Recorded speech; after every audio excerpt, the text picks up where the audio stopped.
Today we're going to review for our polynomial test. The first thing we're going to need to do is to identify and graph polynomials, and then also identify the parts and characteristics of the polynomials. So first things first, let's take a look at our equation. You can see that I've done a couple of things. I've gone to my calculator and I've typed in the equation. I've pulled up a table, and then I've also got a graph going to a right to see if mine's going to look like this one. First thing I want to do is I'm going to plot some of these points. We have a point at -4, +1. We have a point at -3, +5. We have a point at -2, 3. We have a point at -1, 1. 0, 5, and then 121, which is off the graph. So we can almost do the -5, -15. That would take us down to here, but we can get an idea on this. It would be right around in that area. So when we graph our equation,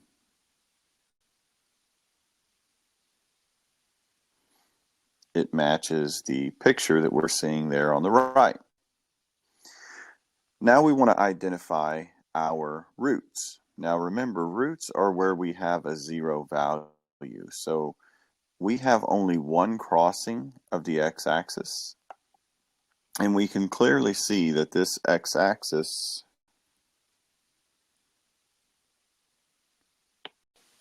so we have a root that is approximately 4. We know that it is not exactly 4 because at -4, this is equal to 1, and at -5 it's equal to 15.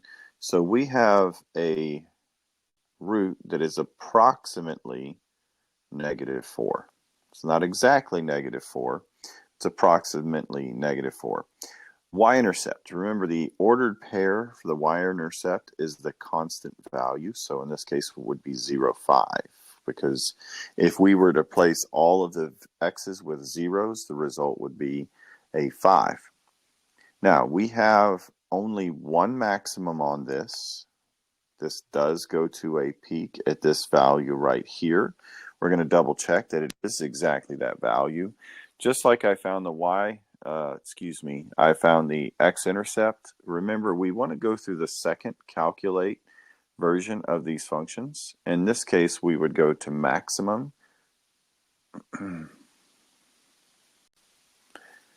After clicking maximum, it's going to ask me left bound. I'll move it left of the vertex anywhere on this leg over here.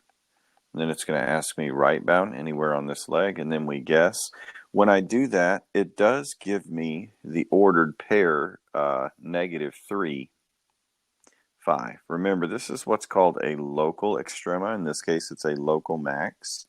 Local means it's not the biggest one on the entire function. This one actually is a no max or min, no absolute max or min, because it goes on forever.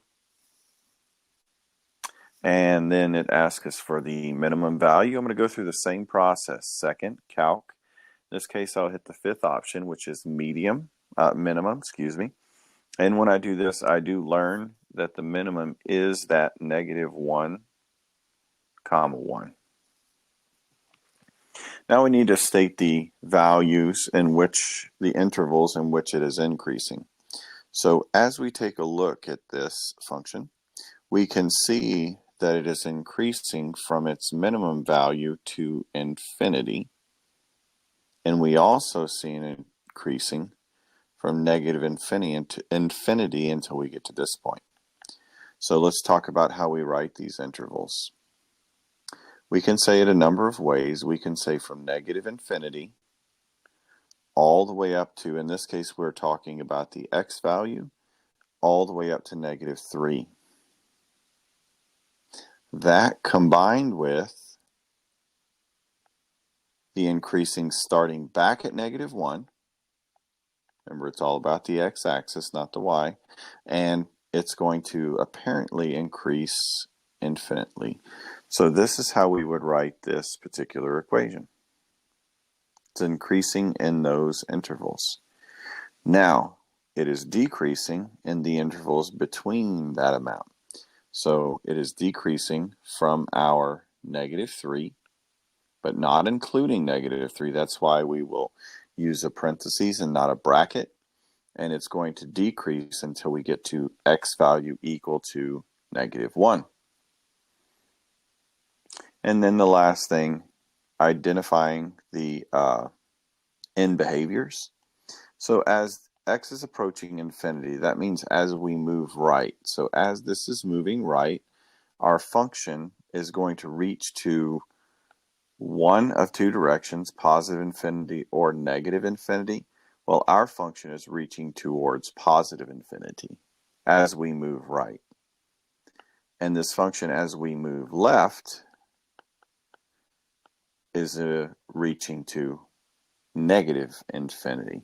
Remember, we're talking about domain and range. It's going to reach towards one of the infinities. So here we are again with another graphed function. Let's plot these points. I see a -212. I know that takes me off the screen, but I can get pretty close to that. We are at -1, 1. We are at 0, 0, 1, 3,